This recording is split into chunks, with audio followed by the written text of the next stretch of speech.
हरे कृष्णा। तो यहाँ पर शिव जी के बारे में बताया गया है कि किस प्रकार वो अपनी कृपा प्रदान करते हैं। शिव जी का एक नाम है आशुतोष, बड़ी जल्दी प्रसन्न हो जाते हैं वो। तो पुराणों में कथा आती है, एक बार एक चोर था, पहुंच गया वो शिव जी के मंदिर में, पर बड़ा स्पेशल प्रकार का चोर था ये, कुछ और नहीं चुराएगा, वहाँ के घंटी चुराएगा मंदिरों की। एक समय कांसा भी बड़ा महंगा हुआ करता था, आजकल तो सोना चांदी ज़्यादा महंगा है, तो घंटियाँ चुराता था, फिर उनको बेचता था। अभी इस मंदिर में जब गया तो घंटी बड़ी ऊपर लगी हुई है, तो सोचे कैसे चोरी करूं इसकी घंटी की। तो एक ही तरीका है, सीढ़ी तो कुछ है नहीं, कहीं चढ़ सकता नहीं, बीचों बीच है, दीवार पे हाथ पैर रख के कोई ऊपर नहीं चढ़ पाऊंगा। तो एक शिवलिंग सामने है, तो शिवलिंग पे ऊपर पैर रख के घंटी चुराने लग गया। अब जैसे ही वहाँ घंटी पे हाथ लगा, थोड़ी सी घंटी बजी हो, तो वहाँ पे शिवजी आ गए तुरंत। अरे सॉरी, अरे मिट्टी लगी हुई थी ऊपर, वो साफ कर रहा था मैं। शिवजी अब बुरा मत माने, कुछ गड़बड़ नहीं करने आया था मैं, बस साफ करने आया था, वो मिट्टी लगी हुई ऊपर। फिर शिवजी से पूछले, अरे आपका दर्शन इतना दुर्लभ है, आप एकदम से कैसे प्रकट हुए मेरे सामने? ऐसा मैंने क्या कर दिया? ना मेरा रूप अच्छा है, ना मेरी सूरत अच्छी, ना मेरी वाणी अच्छी, ना कल बुद्धि, कुछ भी नहीं है मेरे पास, न वाक न बुद्धि, ना आकृति तोष हेतु। ऐसा क्या हो गया कि आप एकदम से प्रकट हो गए मेरे सामने? तो शिवजी बोलते हैं, देखो मेरे मंदिरों में बहुत सारे लोग आते हैं और अलग अलग प्रकार के वो चीज़ें मुझ पे चढ़ाते हैं। कोई आता है तो पत्र चढ़ाता है, पुष्प चढ़ाता है, पत्रम पुष्पम फलम तोयम, अलग अलग चीज़ें लोग चढ़ाते हैं। कुछ नहीं होता तो अपना समय देता है ना। मंदिर में आते हैं ना लोग, सुबह से शाम तक बैठे रहते हैं, बोले ठाकुर जी से बड़ी प्रेम है हमारा, बड़ा इच्छा है उनके, तो बड़ा अच्छा लगता है मंदिर में। तो पत्र पुष्प फल जल देते हैं लोग, समय देते हैं। मगर तू तो ऐसा व्यक्ति है, पहला ऐसा व्यक्ति है जिसने सर्वस्व दे दिया अपना, पूरा ही चढ़ गया तू मेरे ऊपर। तो शिव जी तो उससे भी प्रसन्न हो जाते हैं। आशुतोष है वो, मतलब उनका भावना ऐसा है कि जिसको भी देखें उसमें गुण देख लेते हैं। हजार अवगुण क्यों ना हो, मगर एक छोटा सा गुण देख लिया, उसको पकड़ लेते हैं। क्यों? क्योंकि हमारे उनके ठाकुर जी ऐसे हैं ना, उन्हीं के पार्टी के तो है ना। शिव जी किसके? कृष्ण के पार्टी के हैं। अब कृष्ण भी ऐसे ही, जगन्नाथ जी हैं आपके विग्रह, आंखें देखें कितनी बड़ी उनकी, पूरे बॉडी पार्ट में सबसे बड़े क्या है उनका? आंखें। तो ऐसे आंखें फाड़ फाड़ के देखते रहते हैं। क्या देखते रहते हैं? बोले कोई एक गुण दिख जाए मेरे को अपने भक्तों में, बस उसी पे फोकस कर लूंगा मैं। इतनी बड़ी आंखों से अपने भक्तों के गुणों पे फोकस करते रहते हैं जगन्नाथ जी। तो ये भी उन्हीं के चले, उन्हीं की पार्टी के हैं शिव जी भी। तो क्या करते हैं, अपने भक्तों में गुण देखते रहते हैं। कोई एक बस क्वालिटी दिख जाए, उसको फोकस करूंगा, उसको मैग्नीफाई करूंगा, पूरे जगत को बता दूंगा देखो ये कितना सद्गुणी व्यक्ति है। तो इस प्रकार शिव जी आशुतोष हैं। मगर दुर्भाग्यवश सब लोग शिव जी के पास जाते हैं, किस लिए जाते हैं? बस यही कामना लेके, धनम देही जन्म देही रूपवती भार्यम देही। बस यही इच्छा रहती है कि कुछ मिल जाए, है ना, जल्दी से कुछ मिल जाए। धंधा मंदा चल रहा है तो धंधा तेज कैसे चलेगा, रॉकेट की तरह तेज कैसे चलेगा, चलो शिव जी के पास जाते हैं ना। सास बड़ी तंग कर रही है, खून चूसती रहती है, कैसे उसका निपटारा करें, चलो शिव जी के पास जाते हैं। लड़का नहीं हो रहा है जी हमारा, क्या करें, शिव जी के पास जाते हैं। बोले अच्छा पति कैसे मिलेगा, चलो शिव जी के पास जाते हैं, 16 सोमवार का व्रत रखेंगे, एकदम टकास झकाझक लड़का मिल जाएगा हमें। तो इस प्रकार ये इन भावनाओं से कोई शिव जी के पास पहुंचता है। अब शिव जी भी वो तो कृष्ण भक्त हैं, और कृष्ण भक्त बड़ा चतुर, तो कृपा तो करते हैं, मगर उनकी कृपा दो प्रकार की होती है। एक होती है सकपट कृपा और दूसरी होती है निष्कपट कृपा। सकपट कृपा मतलब कोई उनके पास जाए बहुत ही चीजों को मांगने के लिए, तो शिव जी क्या करते हैं, उन चीजों को दे भी देते हैं। मगर शिव जी जानते हैं कि ये सब चीजें क्या हैं, ये तो क्षणिक हैं, तो उल्लू बना देते शिव जी। बोले ले जा तू, जो चाहिए तू ले जा। भक्तिविनोद ठाकुर बताते ना बड़ा सुंदर भजन में, धन यौवन जीवन राज सुखम नहीं नित्य अनुषण नाश परम त्यज ग्राम्य कथा सकलम विफलम भज गोद्रुम कानन कुंज विधुम। अरे क्या आप ये धन के पीछे पड़े हो, ऐश्वर्यों के पीछे पड़े हो, यौवन के पीछे पड़े हो, सुंदरता के पीछे पड़े हो, विद्या के पीछे पड़े हो, ये तो क्या है? नहीं नित्य अनुक्षण, एक क्षण के लिए भी नित्य नहीं है। दिस इज ऑल टेम्परेरी, सब क्षण भंगुर है, सब समय के साथ खत्म होता जाएगा। अरे चीजें तो छोड़िए, आप जिस शरीर में बैठे हैं वो भी क्षणिक है, थोड़े समय में इसको भी छोड़ना पड़ेगा। रेंटेड हाउस में रहते हैं, मजा आता है कि रेंटेड हाउस में रहने का? नहीं, काश अपना घर होता, काश अपना घर होता। किसी को अच्छा नहीं लगता रेंटेड हाउस में रहने को, इसलिए भी हम जब तक इस संसार में, इस शरीर में रहते हैं, हमें भी अच्छा नहीं लगता, क्योंकि रेंटेड हाउस है, कभी भी छोड़ना पड़ सकता है। हर एक अंग जो है शरीर का वो भी क्षणिक है। शंकराचार्य बताते ना, अंगम गलितम पलितम मुंडम दशनवहीनम जातम टुंडम वृद्धो जाति गृहीत्वा दंडम तदापि न मुंचति आशा पिंडम। धीरे धीरे अंग गलते जा रहे हैं। नहीं, ये जो दांत है जिसको हर रोज कोलगेट आप उसमें मारते हैं, वो धीरे धीरे निकलते जा रहे हैं। खाते खाते अब ये क्या दांत निकल गया जी, तो धीरे धीरे करके सारे दांत बाहर निकल रहे हैं। वो बाल जिनको हर रोज संवारते थे आप, शैम्पू लगाते थे ना, तेल लगाते थे, वो धीरे धीरे टूटते जा रहे हैं, धीरे धीरे सफेद हो रहे हैं और फिर साथ छोड़ते जा रहे हैं। तो नहीं नित्य अनुक्षण नाश परम, सब चीजों का नाश होगा, शरीर का भी नाश होगा, शरीर से जुड़ी जितनी भी वस्तुएं हैं, जितने भी व्यक्ति हैं, उन सब का नाश होगा। तो शिव जी ये जानते हैं, मगर ये जानते हैं कि सामने वाला टपोरी व्यक्ति है, बुद्धि कम है उसके पास, उसको यही चीजें चाहिए। तो शिव जी क्या करते हैं, आशुतोष होने के नाते उनके ऊपर ये कृपा कर देते हैं। मगर ये कृपा कौन सी है? सकपट कृपा, कपट भरा हुआ है इसमें। चीज तो दे दी, मगर चीज कैसे दी? खोखली चीज है वो, उसमें मजा नहीं है, कुछ टिकने वाली नहीं है। देखिए हम सब लोग एक चीज चाहते हैं, हम चीजें चाहते हैं, मगर चीजों के पीछे कौन सी चीज चाहते हैं बताइए?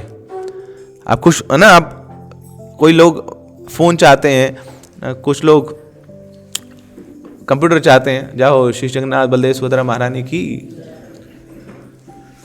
तो मुझे फोन चाहिए, मुझे लैपटॉप चाहिए, मुझे आईफोन चाहिए, तो चीजें चाहते लोग। मगर चीजों के पीछे उसका अस्तित्व क्या है, उसका कारण क्या है, क्यों चाहिए चीजें?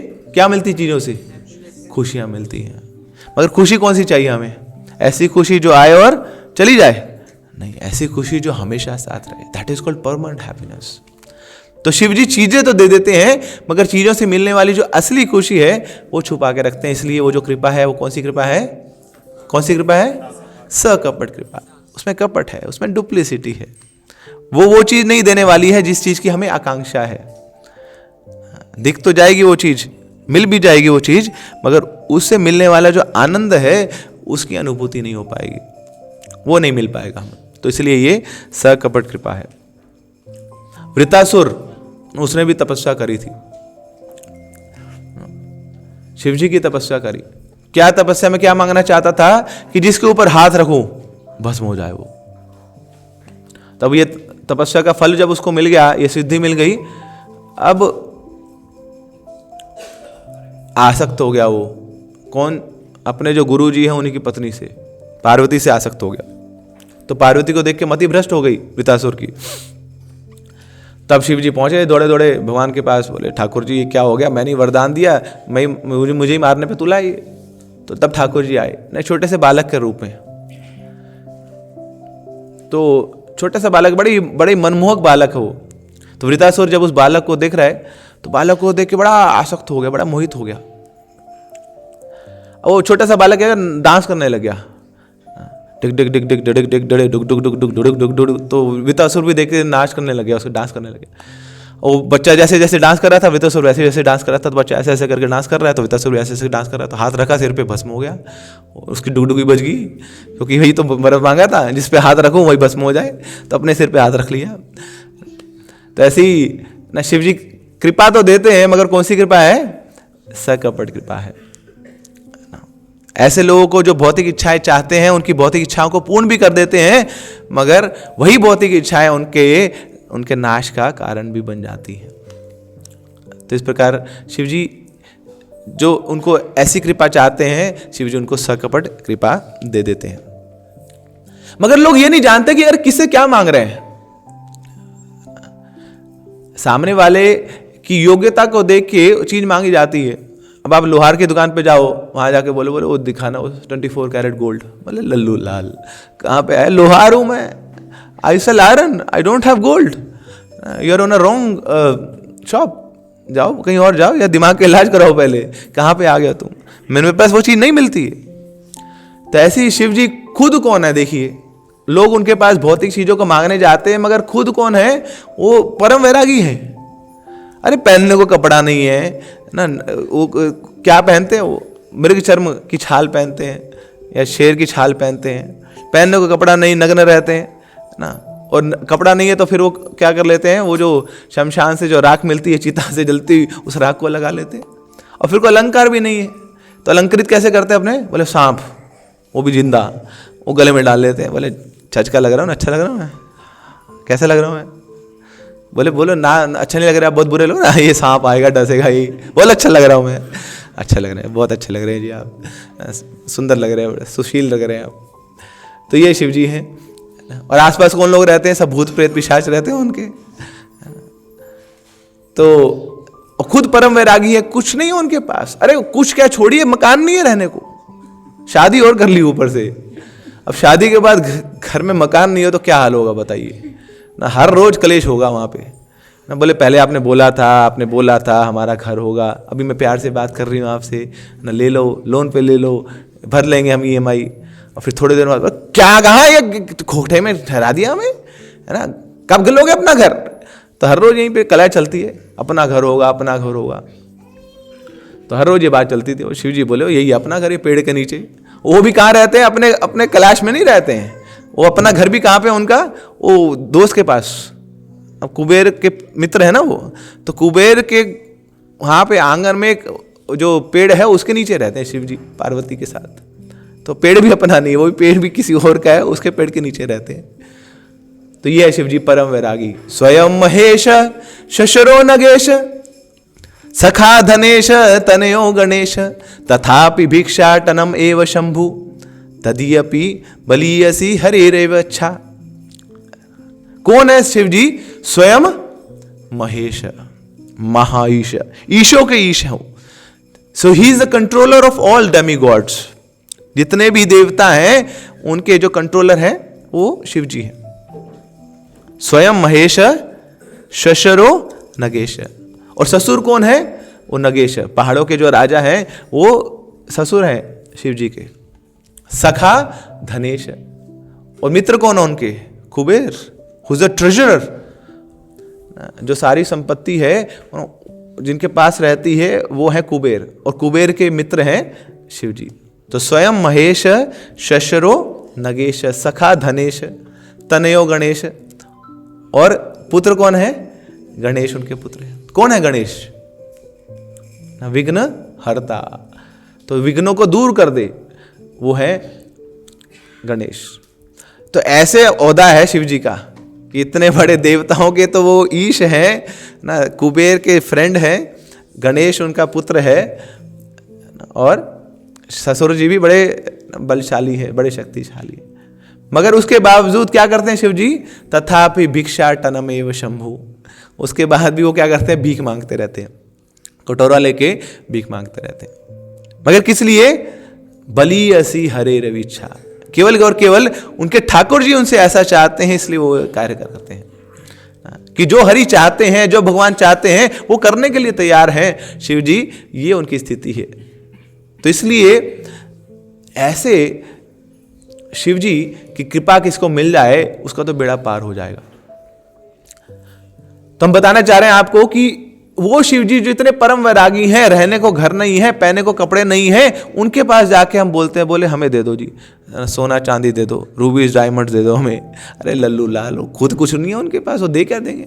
दुकान पर जाइए, वहां पे कोई सामान नहीं है, वो कहाँ से ला देगा आपको देने को?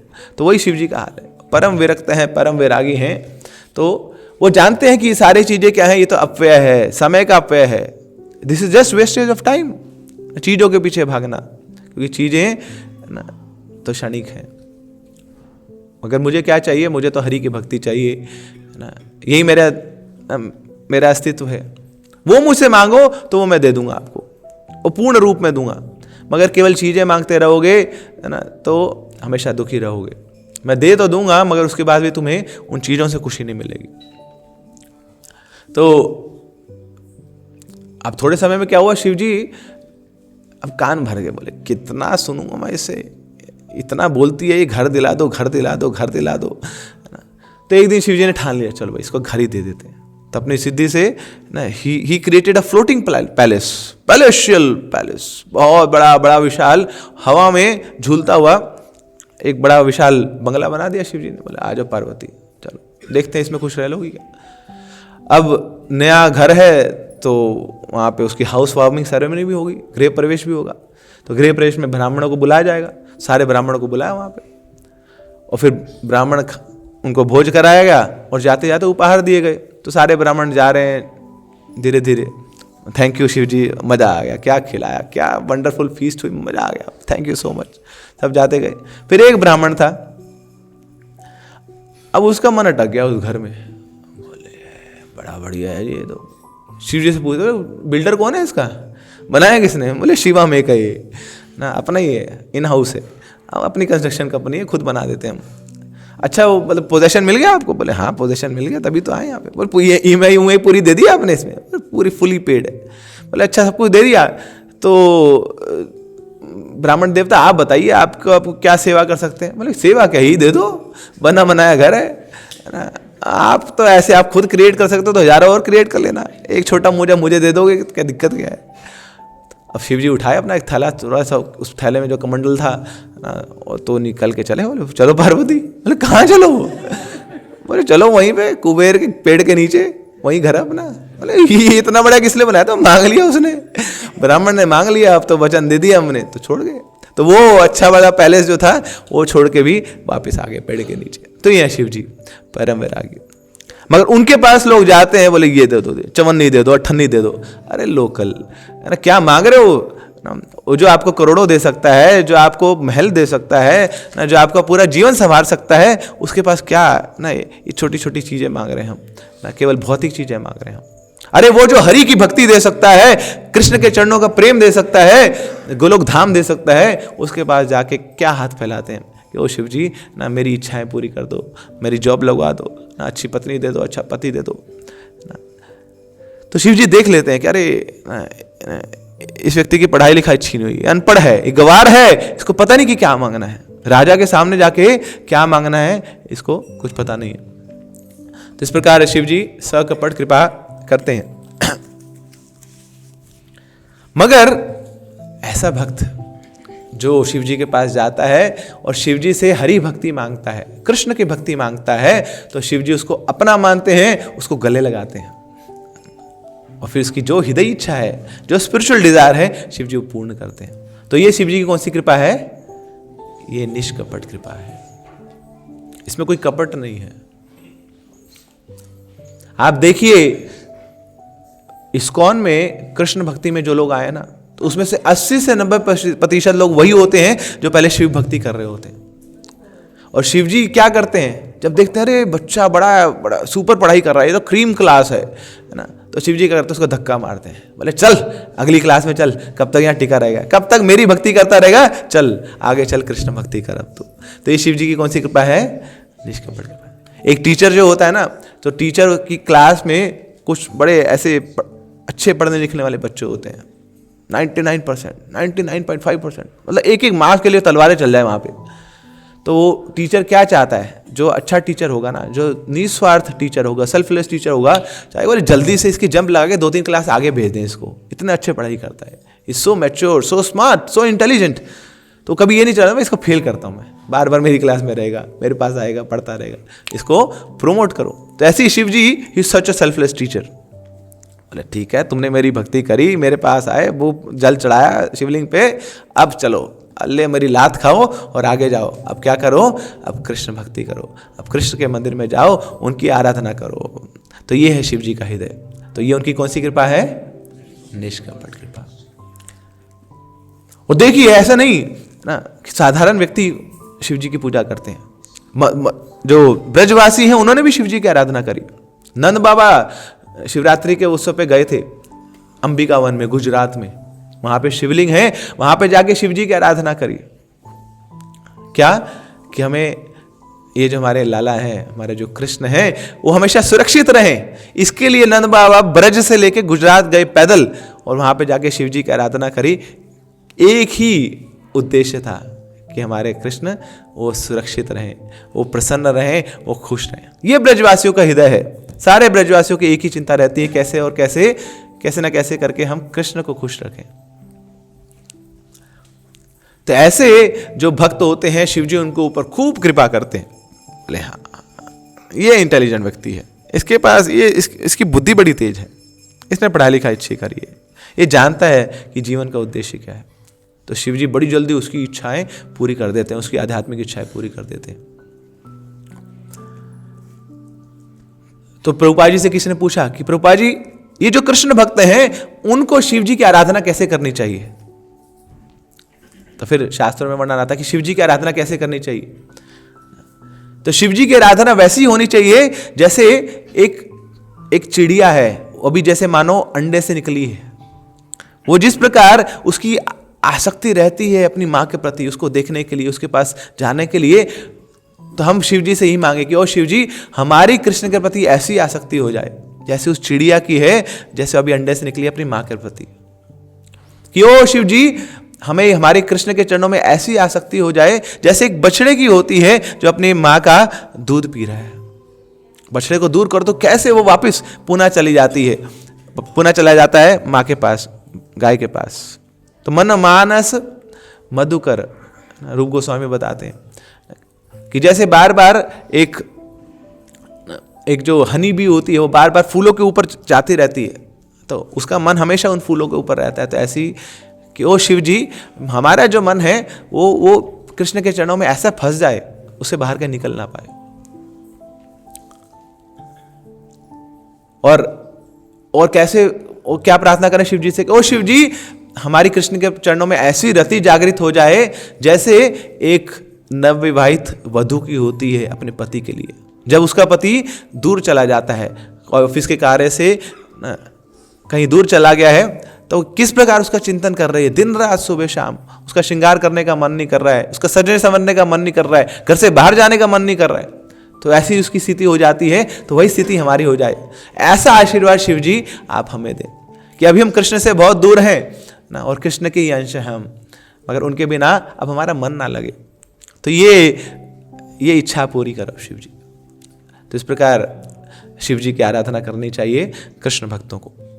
इवन वृषभानु महाराज, वो बूढ़े हो चले थे, घर में कोई संतान नहीं थी, तो उन्होंने भी शिव जी की आराधना करी, और शिव जी की आराधना से 3 संतान उत्पत्ति हुई। कौन कौन? श्रीधाम आए, श्रीमती राधा रानी आई और अनंग मंजरी। और तीनों ही कौन है? तीनों ही पूर्ण रूप से कृष्ण के ऊपर पूरे आसक्त हैं। तो इस प्रकार शिव जी की आराधना का ये फल है कि हृदय में कृष्ण भक्ति की बाढ़ आ जाएगी, कृष्ण के बिना रहा नहीं जाएगा। तो इस प्रकार शिव जी कृपा करते हैं अपने भक्तों के ऊपर, और ये उनकी कौन सी कृपा है? निष्कपट कृपा है। तो हमें जानना पड़ेगा शिव जी में एक्चुअली कौन है, शिव जी है कौन। पूरे संसार भर में ही कंफ्यूजन रहती है कि कौन है शिव जी, और इसी कारण कई बार लोग शिव जी को या तो साधारण व्यक्ति मान लेते हैं, नहीं तो शिव जी को भगवान मान लेते हैं। मगर शास्त्र बोलता है ना तो शिव जी साधारण व्यक्ति हम जैसे, और ना ही शिव जी भगवान है। शिव जी कौन है? शिव जी का अलग ही तत्व है, वो है शिव तत्व। तो ना तो वो भगवान है और ना ही हमारे जैसे साधारण तत्व है, अचिंत्य तत्व है उनका। दो, शिव जी की उत्पत्ति होती कहां से है? शिव जी आते तो भगवान से ही है, क्योंकि सर्व कारण तो भगवान ही है, भगवान श्री कृष्ण। तो आपके हमारे कारण भी भगवान श्री कृष्ण है, और शिव जी के कारण भी भगवान श्री कृष्ण है। तो ब्रह्म संहिता में ब्रह्मा जी बताते हैं, क्षीरम यथा दधि विकार विशेष योगात् संजायते नहीं तथा पृथक अस्ति हेतो।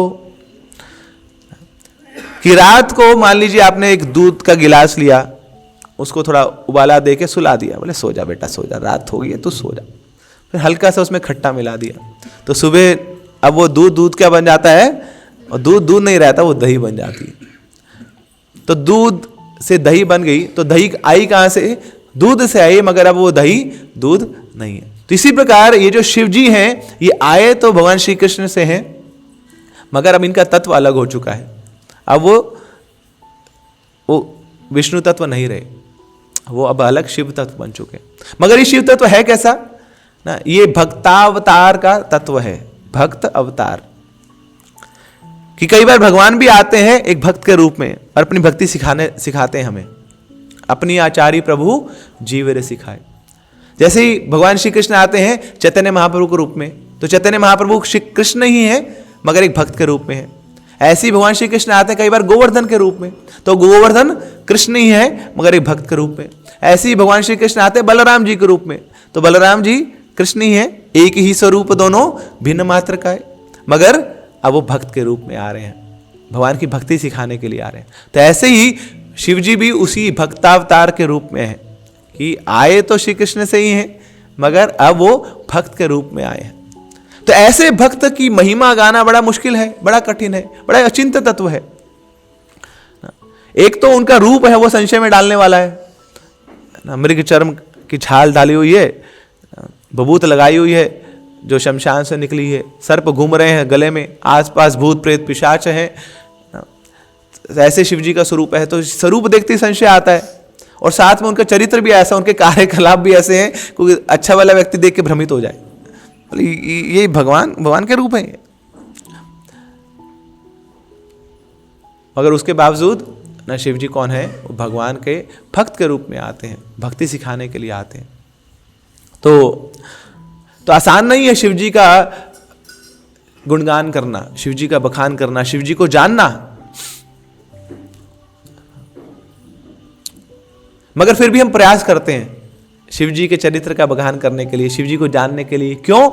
क्योंकि भगवान बड़े प्रसन्न होते हैं जब ऐसे महाभागवतों के बारे में वर्णन किया जाता है। तो केवल यही एकमात्र हमारा श्रेय है ना, क्यों हम शिव जी का गुणगान करते हैं। वैसे गुणगान कर ही नहीं पाएंगे, हम उनको जान ही नहीं पाएंगे, फिर भी हम जानने का प्रयास करते हैं क्योंकि भगवान बड़े प्रसन्न होते हैं, क्योंकि उनके भक्त का गुणगान किया जा रहा है। भागवत में वर्णन आता है, शुतस्य पुंसाम शुचिर श्रमस्य नान्यो जसा सूरी भी ईड़ितो अर्थ तत्तद गुणानुश्रवणम मुकुंद पादारविंद हृदय शुयेषाम। तो भगवान बोलते हैं कि कोई व्यक्ति सुचिरा मतलब बहुत लंबे समय तक क्या करे, श्रम के साथ, मेहनत के साथ मेरी लीलाओं को सुने, मेरे गुणों को सुने, मेरी कथाओं को सुने। आसान होता है क्या सुनना आसान है? बड़ा मुश्किल है जी। यहाँ पे दर्द हो रही है, यहाँ पे दर्द हो रही है, अभी मन कर रहा है बस ये नो क्यों नहीं बज रहा, बड़ा आज क्या हो गया, ये घड़ी बड़ी रुक सी गई है, हो क्या गया है। बड़ा कठिन है श्रवण करना। बोले सुगंध तो यहाँ तक आ रही है प्रसाद की। तो आसान नहीं है श्रवण करना कलयुग में, वो भी। मगर यहां बता रहे भागवत में कि कोई लंबे समय तक सुचिरा, बहुत लंबे समय तक श्रम करके हरि की कथाओं को सुनता है, हरि के गुणों को सुनता है, उनकी लीलाओं को सुनता है, तो भगवान उसको एक उपहार देते हैं। उपहार देना तो बनता है ना, बोले इतनी मेहनत करी है आपने, आप कलयुग के जीव आत्मा होते हुए भी ना, उसके बाद भी आपने श्रवण कर लिया। आपके पेट में चूहे कूद रहे हैं, उसके बावजूद उसको सहन करते हुए भी आपने श्रवण कर लिया। तो अरे बड़े महान व्यक्तित्व हैं। तो भगवान क्या करते हैं, बड़ा सुंदर उपहार लेके आते हैं उस भक्त के लिए। जानना चाहते हैं क्या उपहार मिलता है भगवान की तरफ से?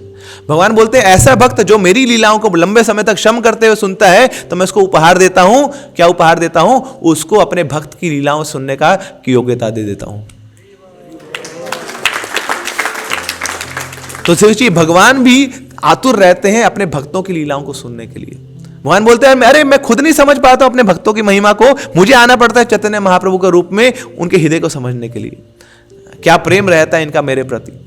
तो ऐसे ही वही भगवान श्री कृष्ण बड़े प्रसन्न हो जाते हैं जब उनके महान भक्तों की लीलाओं का गायन किया जाता है। इसी भाव में हम शिव जी का गुणगान करने का प्रयास कर सकते हैं।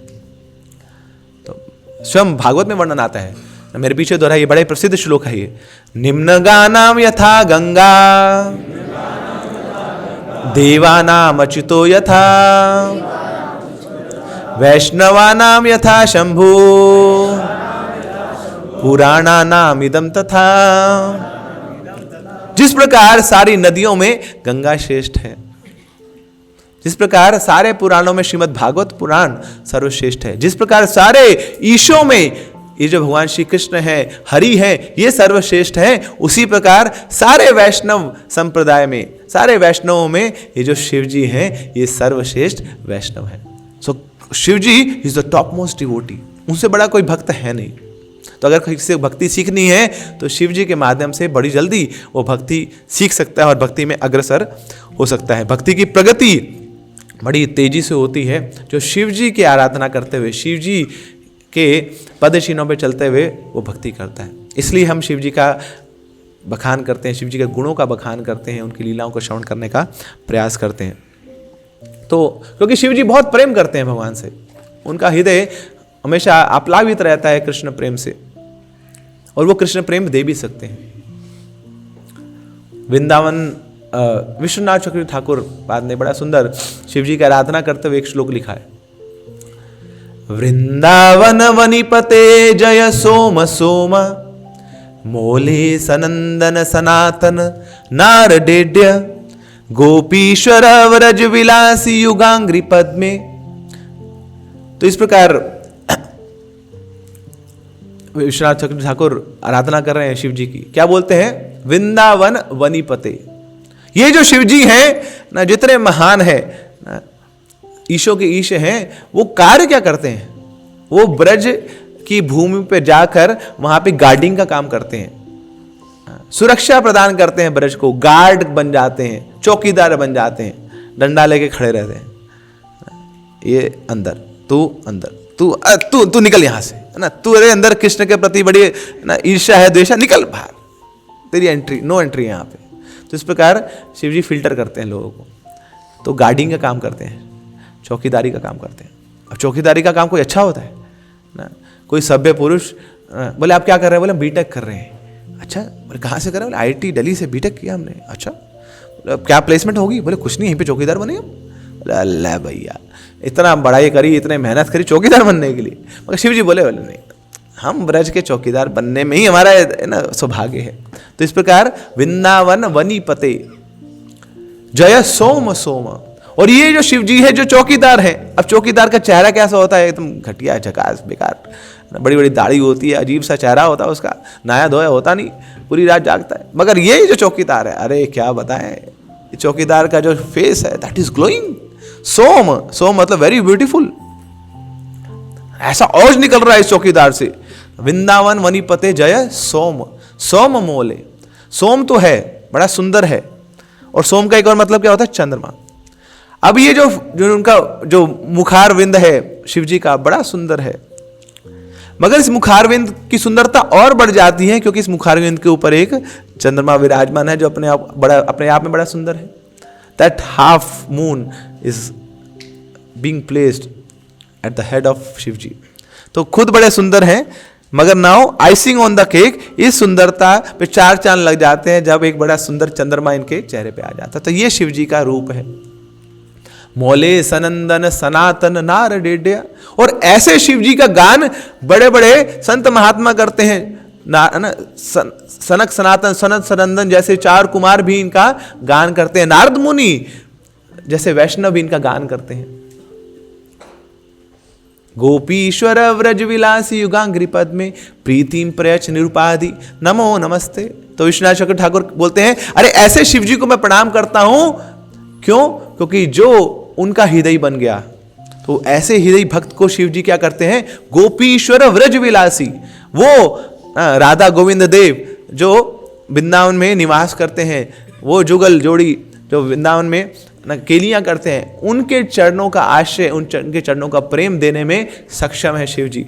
तो जो भी शिव जी को आध्यात्मिक भाव से अप्रोच करता है, उनसे कृष्ण भक्ति मांगता है, तो शिव जी उसके हृदय में कृष्ण के चरणों का प्रेम दे देते हैं और उसको व्रज का विलास दे देते हैं। तो ये शिव जी की कौन सी कृपा है?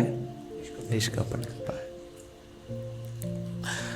तो ऐसे शिव जी की आराधना करना भौतिक जगत के व्यक्तियों के लिए तो सक्षम नहीं, मगर हाँ कोई महाभागवत इनका गान कर सकता है। तो हमारे पास ना वो क्रेडिट है, हमारे पास श्रीला प्रभुपाद है। श्रीला प्रभुपाद जैसे महाभागवत हैं जिन्होंने शिव जी जैसे एक और महाभागवत की कथा गान हमें सिखाया है, हमें बताया है। तो अब शिव जी कार्य क्या करते हैं? शिव जी बोलते बोले देखो भैया मैं तो नाइट ड्यूटी करता हूँ, आप सब लोग करते हैं day duty, mine is night duty, रात को काम करते हैं। बोले रात को क्यों काम करते हो? बोले क्या काम करें, ऑफिस ही हमारा ऐसा है, स्टाफ ही हमारा ऐसा है, सब भूत प्रेत भी शायद रात को ही इनका शुरू होता है काम, तो जैसे स्टाफ के लोग होंगे वैसे हमारा काम चलेगा, नाइट ड्यूटी करते हैं। इसलिए शिवरात्रि, शिवरात्रि रात में है ना, जब सारे भूत प्रेत भी शायद जाग उठते हैं तो तब हमारा ऑफिस का काम शुरू होता है। पंचिंग टाइम वही है रात के ना, 10-11 बजे शुरू होगा, पूरी रात काम चलेगा फिर हमारा। अच्छा ऑफिस कहाँ है जी आपका शिव जी? बोले ऑफिस कुछ नहीं, शमशान में हमारा ऑफिस, वहीं पे बैठते हैं हम लोग। वो ऐसी जगह है जहाँ पे दिन में जाने में लोग डरेंगे, रात को शिव जी बैठ के बोले यही डापा ना, यही ऑफिस एड्रेस है शमशान में। अच्छा शमशान में क्यों खोल रखा आपने ऑफिस, और कोई जगह नहीं मिली आपको? आप तो बड़े अधिकारी हैं, कहीं भी बोले लैंड मिल जाएगी आपको, ऑफिस मिल जाएगा। तो शिव जी बोलते हैं देखो शमशान इज द बेस्ट प्लेस। बोले बेस्ट प्लेस? ऐसी घृणित जगह है वो, कोई जाना पसंद नहीं करता। बोले हाँ कोई जाना पसंद नहीं करता, मगर जब जाना पड़ता है तो ऐसे लोग जब जाते हैं वहां पे, तो वो लोग जो पूरे जीवन भर भगवान का नाम नहीं लेते, भगवान को पूछते नहीं, शमशान में जब जाते हैं तो उनके मुख से निकलता है राम नाम सत्य है, तो वहां पे हरि का नाम निकलता है तो मैं पहुंच जाता हूं ना। जहां पे हरि का नाम होगा, जहां पे कृष्ण का नाम होगा, जहां पे राम का नाम होगा, मैं तो तुरंत वहां पे पहुंच जाऊंगा। वही मेरी स्थान है जहां पे निरंतर भगवान का नामों का जप चलता रहता है। तो शमशान ही एक ऐसा स्थान है ना जहां पे निरंतर कृष्ण का नाम चलता रहता है, मंदिर के अलावा। मंदिर और शमशान को छोड़ के कहीं और जगह ढूंढ लीजिए आप, कहीं नहीं मिलेगा आपको। तो ये दोनों ऐसी स्थान है जहाँ पे निरंतर कृष्ण का नाम चलता रहता है, हरि का नाम चलता रहता है। तो बोले यहीं पे ऑफिस खोल रखा है। सब लोग आते हैं पूरे जीवन भर ना मैले कुचैले काम करते हैं, पाप करते हैं, फिर एक दिन वो एक पटरी पे ना लोग को उठा के लेके आते हैं ना, और जोर से बोलते हैं राम नाम सत्य है। तो बस राम का नाम सुनने ही आता हूँ मैं यहाँ पर, इसलिए ऑफिस हमने वहाँ पे खोल रखा है। तो इस प्रकार बड़े विचित्र कार्य करते हैं, विचित्र रूप है, विचित्र कार्यकलाप है शिव जी के। अब ये जो शिव जी का प्राकट्य है, महादेव का प्राकट्य एक ही कारण से हुआ है। ये जो संसार के बद्ध जीव हैं, इनके हृदय में कृष्ण प्रेम को विकसित करने के लिए, इनको कृष्ण भक्ति में आगे बढ़ाने के लिए ही शिव जी का प्राकट्य होता है। और शिव जी का नाम ही क्या है? सत्यम शिवम सुंदरम। शिवम, शिवम मतलब जो मंगलमय है, जो मंगलकारी है। तो शिव जी का नाम लेने मात्र से, शिव जी का ध्यान करने मात्र से, शिव जी का आराधना करने मात्र से, शिव जी का दर्शन करने मात्र से जीवन में मंगलमय हो जाता है। और शिव जी का श्रवण करने मात्र से जीवन मंगलमय हो जाता है। तो शिव जी क्या है, अपने लिए कुछ नहीं चाहते। देखिए वो संसार के सबसे पहले गृहस्थ हैं, मगर उन्होंने सिखाया कि गृहस्थी कैसे जीनी चाहिए, बिना आसक्त हुए, कैसे विरक्ति भाव में, कैसे भगवान के श्रद्धा भाव में, भक्ति भाव में गृहस्थ जीवन को अपनाना चाहिए। तो ये शिव जी हमें सिखाते हैं। तो हमेशा भगवान की सेवा में रत रहते हैं शिव जी, और कोई सेवा दे दे उनको एक्सेप्ट कर लेते हैं।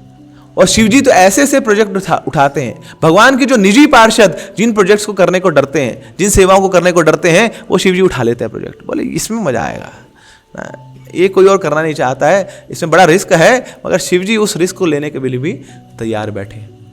देखिए जब युधिष्ठिर महाराज का राजस्व यज्ञ हुआ था, तो जितने लोग थे सबको सेवाएं बढ़ गई।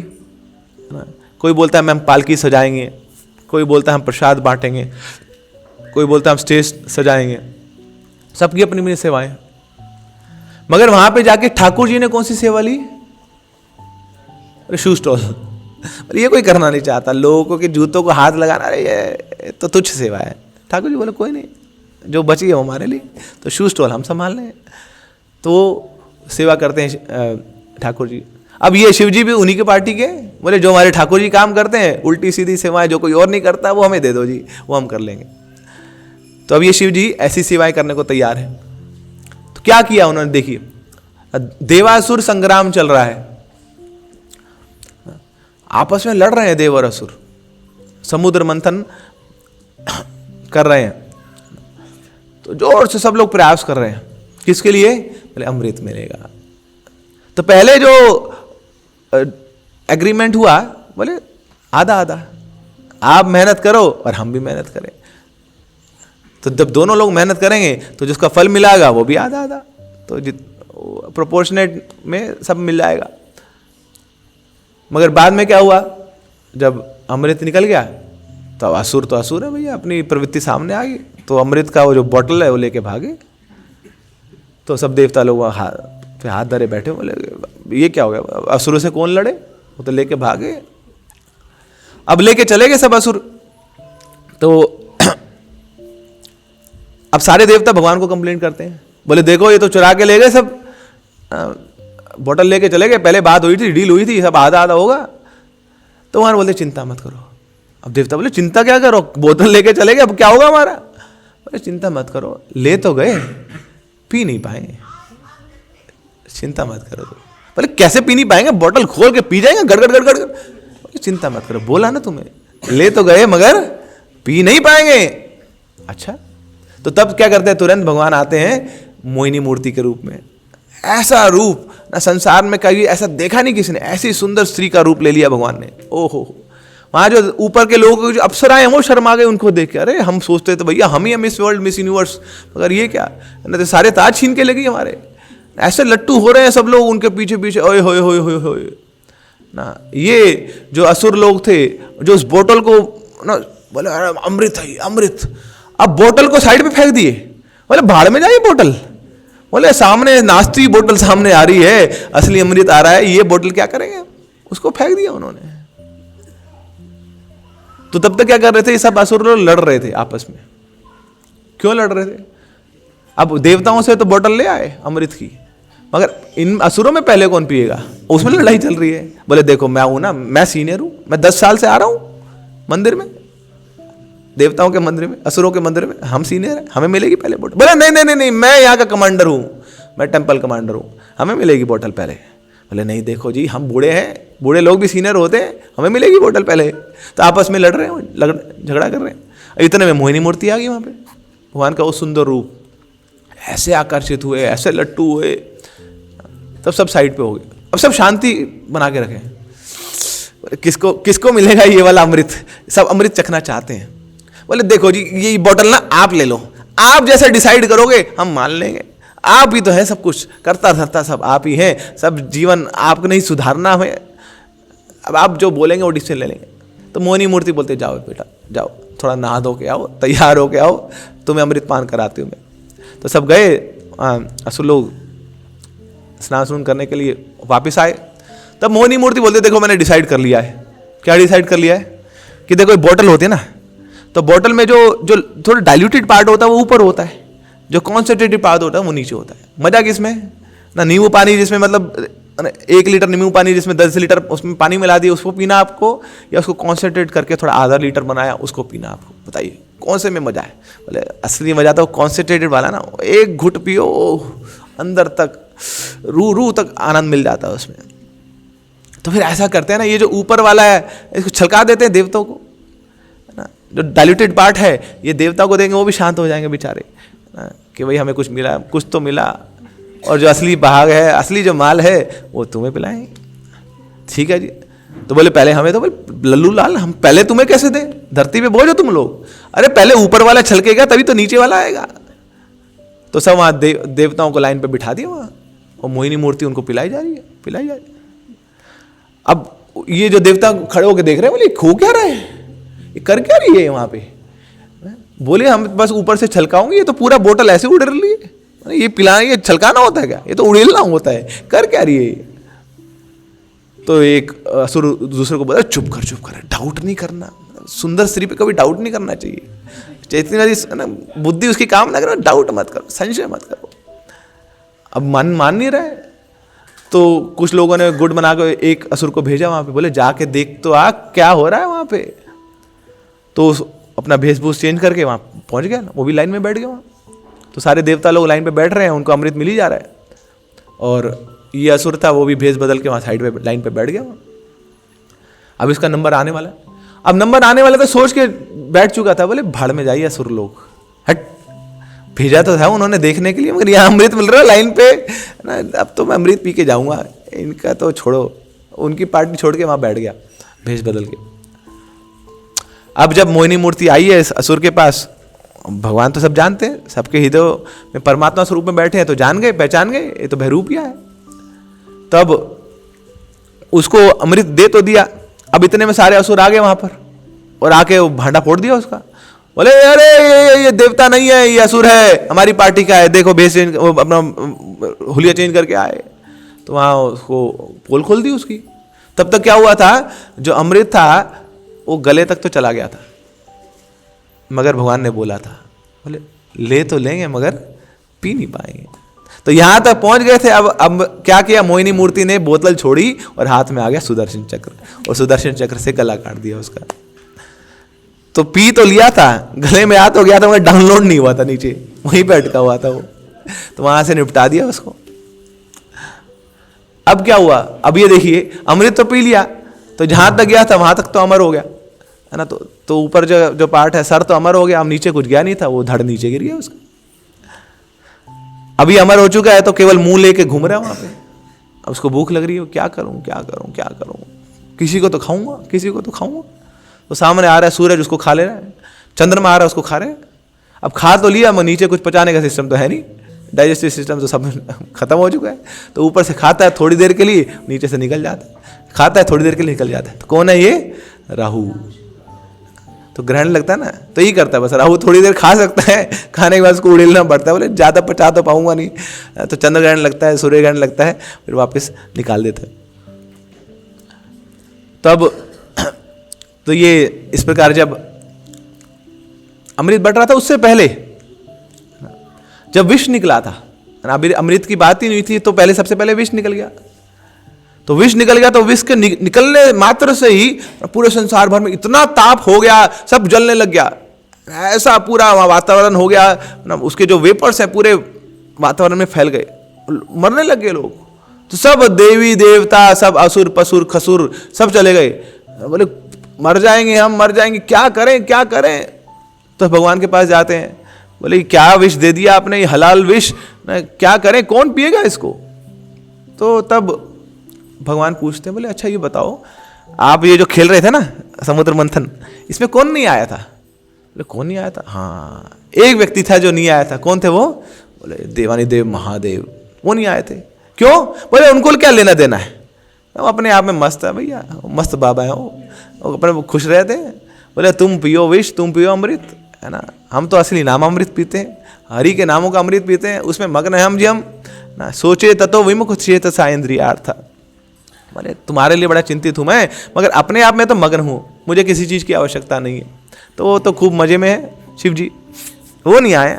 बोले मैं क्या, मेरा कोई ना बच्चा बाल बच्चा वो भी नहीं आएगा तुम्हारे अमृत वाली लीला में, जरूरत नहीं है हमें।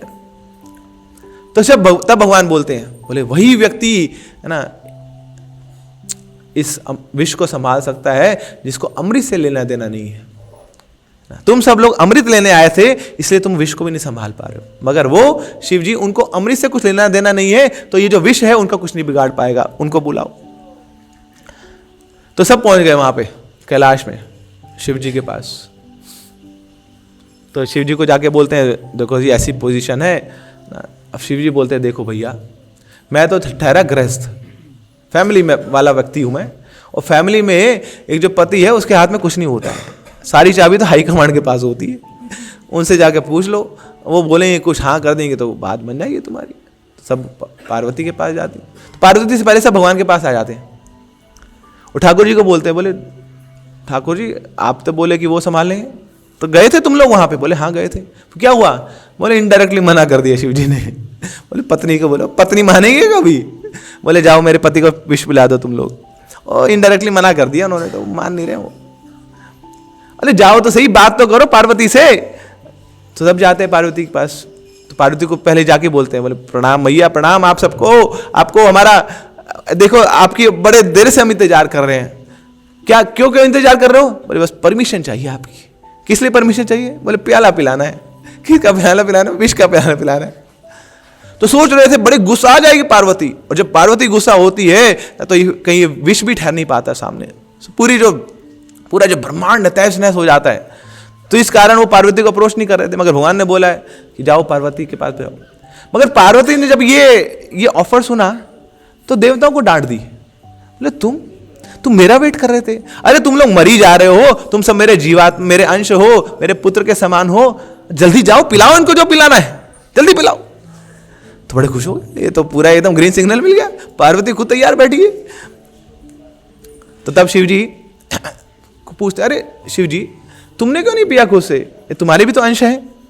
तो जब शिव जी बोलते, अरे देखो ये विष तो मैं पी लूं, विष पीने में मुझे कोई आपत्ति नहीं है, मगर मैं क्या करूं, मेरे हृदय में एक व्यक्ति बैठा है जिसका मैं दिन रात भजन करता रहता हूं, जिसका दिन रात मैं चिंतन करता रहता हूं, दिन रात जिसका नाम लेता रहता हूं, मुझे तो उसकी चिंता है। जब ये विष जाएगा और मेरे कृष्ण के अंदर पहुंचेगा तो उसको बड़ी दिक्कत होगी, इसलिए मैं विष नहीं पी रहा था अभी तक। मगर पार्वती अब तुमने बोल दिया है तो मैं क्या करूंगा, इस विष को स्वीकार भी कर लूंगा मगर अंदर नहीं ले जाऊंगा, क्योंकि अंदर तो कौन बैठे हैं, तुम्हार हृदय सदा गोविंद विश्राम, गोविंद बैठे हैं हृदय में, उनको मैं कुछ संकट में नहीं डालना चाहता, तो इनको तो मैं इनके संकट से दूर कर दूंगा, विष पी लूंगा, मगर विष को कहां धारण करूंगा, कंठ में धारण करूंगा। तो तब से वो जो विष है हलाल विष, जिसका 1 मिलीग्राम हम पी लेंगे तो मतलब हमारा तो गला गुला सब कटकुट हो जाएगा, खत्म हो जाएंगे हम लोग, उसको कंठ में धारण करके बैठे हैं।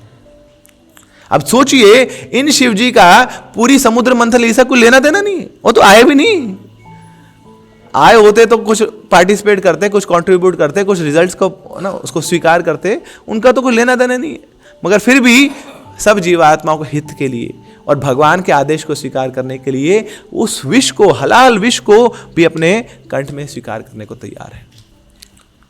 और तब से उनका नाम हो गया नीलकंठ महादेव की। अब लोग बोलते हैं देखो भैया पी तो लिया है इसने, नीला हो गया, नील पड़ गया उसके गले में, कुछ था नहीं इसके पास, ऐसी फोका आदमी था, ऐसे बेचारा ट्राई कर लिया, उसे नीला पड़ गया।